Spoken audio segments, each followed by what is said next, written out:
Thank you, Raina.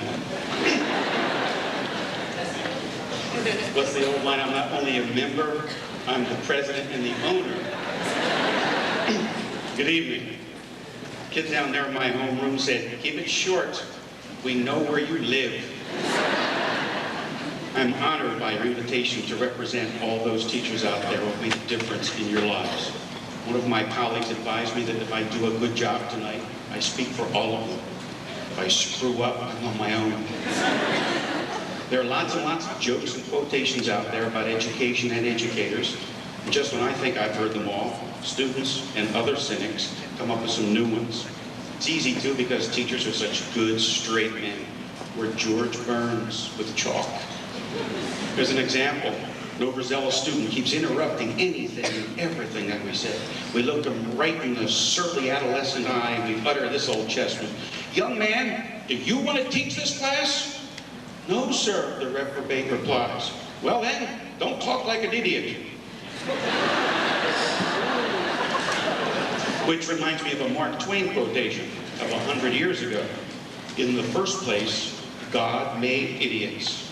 That was for practice. Then he made school boards.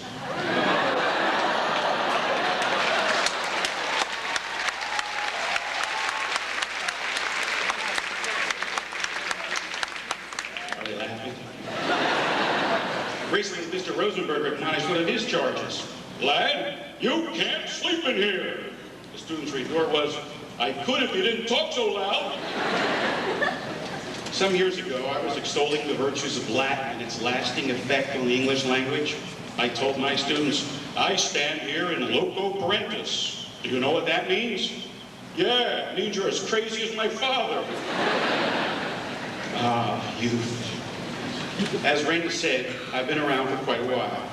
And although I've taught many of your parents, contrary to popular belief, I was not a waiter at the Last Supper. However, when I entered public education over 3 decades ago, the SAT scores began their decline. I apologize. What is a teacher? Someone who doesn't know how to do anything? Someone who's on a power trip, controlling everything he surveys, from his blackboard to your bladder? Is she boring? Is she strict? Is she downright unreasonable? Or is he vibrant, kind, patient, loving, eager to learn himself? Of course, a teacher is all those things, just as all people in all walks of life are. But oh, what a difference a teacher makes. When a teacher has a good day, 150 other people have a good day. When a teacher utters a kind word, a pat on the back, a reassuring nod or a wink, a hug, a smile, 150 people smile back every day. What a difference a teacher makes. When a teacher fields a question, leads a discussion, challenges an idea, 150 others are stimulated to do likewise. Every day. What a difference a teacher makes. That's why teaching is such an awesome responsibility. Every day, teachers must be vigilant, not only aware of what our students say, but what we say. Teachers must choose words carefully and use them correctly. An ill-chosen word blurted out in a 3rd grade classroom can be remembered for a lifetime. The teacher who made a difference in my life called me Humperdinck, the 60s equivalent of dork.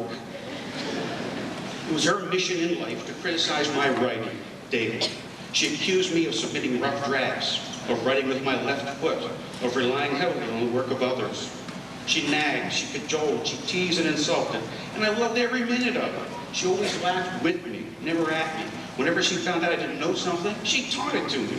Whenever I made a mistake, she made me correct it. She said she wasn't paid enough to be my editor. And she never tolerated the same mistake twice. Only Humperdinks, and stupid ones at that, would ever be so careless. She insisted I make new mistakes every time I wrote, and I was always able to accommodate her. She was the only teacher who ever gave me anything but its attention. One Christmas, she presented me with a book entitled Teaching as a Subversive Activity. She told me to memorize chapter 5. It was entitled On Being a Crap Detector. She said that my writing, according to her, was full of it, and that this chapter would teach me how to flush. I ashamed to admit that I wrote stuff like, in promulgating your esoteric cogitations, beware of platitudinous ponderosities. She wrote stuff like, F over F, see back for comments. When I flipped it over, she wrote simply, Christ spoke simply, why can't you? Just as you sit around and talk about us, so do we, your teachers, sit around and talk about you. Oh yes, we have called you boring. We have uttered obscene polysyllables in sentences where you were the subject. And we've all kept a collection of your wittiest sayings and pitiful excuses. Because, you know, someday we're all going to write a book. I just happen to have a couple of excuses here in my pocket tonight I'd like to share with you. The word is out that Rotondo will accept late papers if you write a formal business letter to him explaining extenuating circumstances surrounding your tardiness, your lies, if you will. This is from December of 1988. I told you we keep a collection. Dear Mr. Rotondo, before you think about my late paper, think about this. Warm, moist chocolate chip cookies melting in your mouth. The smell of each delicious confection wafting and lingering around your olfactory senses. Each chestnut brown chip exploding into a fury of flavor and caught between your teeth. Oh, think of a favor for a favor. Unforgettable sensation in exchange for what? A mere acceptance of a late paper.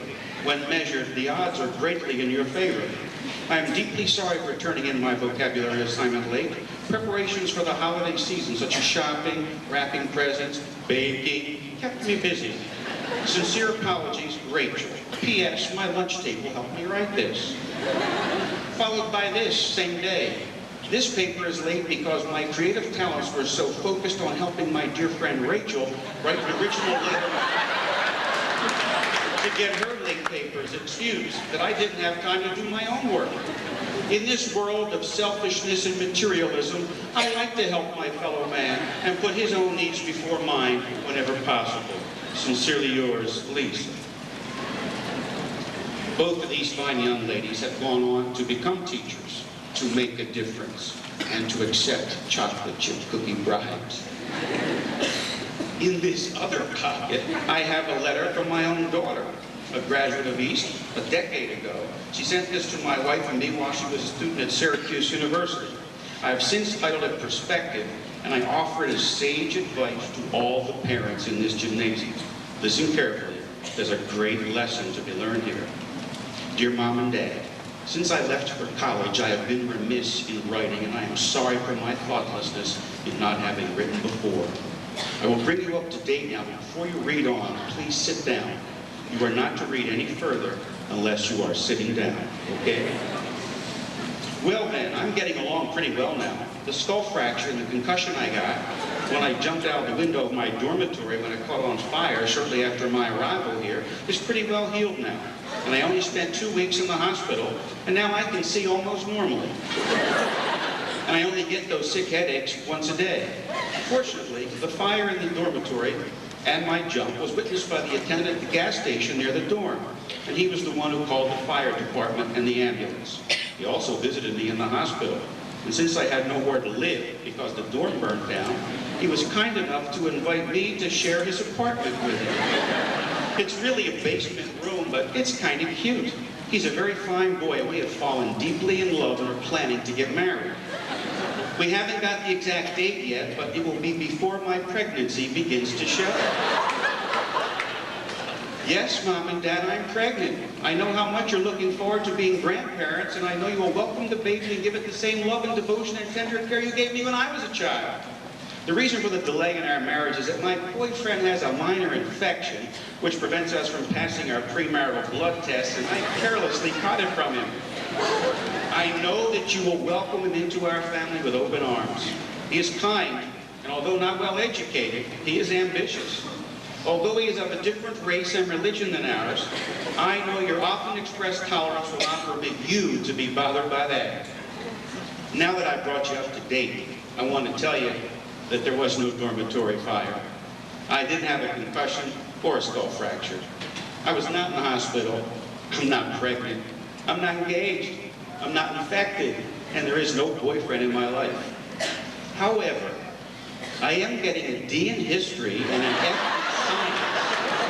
And I want to wanted you to see those marks in their proper perspective.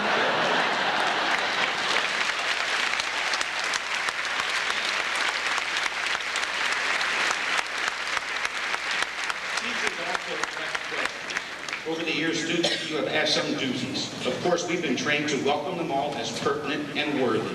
No question is a dumb question, but some of yours have come perilously close. You know, does spelling count? How long do you want it? Will it be on the test? The hardcore Humperdinks ask, can I go to the toilet? You know I'm not talking about you, but regardless suspicion, the kid sitting next to you. The one question that grates on every teacher's last frayed nerve is, why do we have to learn all this dumb stuff? Asked earlier this evening, I have found the answer in an old legend. One night, a group of nomads were preparing to retire for the evening when suddenly they were surrounded by a great light. They knew they were in the presence of a celestial being. With great anticipation, they awaited a heavenly message of great importance that they knew must be especially for them. Finally, the voice spoke. Gather as many pebbles as you can. Put them in your saddlebags. Travel a day's journey, and tomorrow night will find you glad, and it will find you sad. And having departed, the nomads shared their disappointment and anger with each other. They had expected the revelation of a great universal truth that would enable them to create wealth, health, and purpose for the world. But instead, they were given a menial task that made no sense at all to them. However, the memory of the brilliance of their visitor caused each one to pick up a few pebbles and deposit them into their saddlebags while voicing their displeasure. They traveled a day's journey, and that night while making camp, they reached into their saddlebags and discovered that every pebble they had gathered had become a diamond. They were glad they had diamonds, and they were sad they had not gathered more pebbles. My conclusion is stolen from a book entitled Chicken Soup for the Soul. These words are a paraphrase of those of John W. Schlachter's. I am the most fortunate of all who labor. A doctor is allowed to usher into the world in one magic moment a precious life. I'm allowed to see that life is reborn each day with new questions, ideas, and friendships. An architect knows that if he builds with care, his structure may stand for centuries. A teacher knows that if he builds with love and truth, what he builds will last forever. And who do I have to thank for this wonderful life I am so fortunate to experience? But you, the public. You, the parents. For you have done me great honor to entrust to me your greatest contribution to eternity, your children. And so I have a past that is rich in memories. I have a present that is challenging, adventurous, and plain old fun, because I'm allowed to spend my days with the future. I am a teacher, and I thank God every day for it. Class of 1996, thanks for stopping by. Come back and visit. We'll keep the light on for you.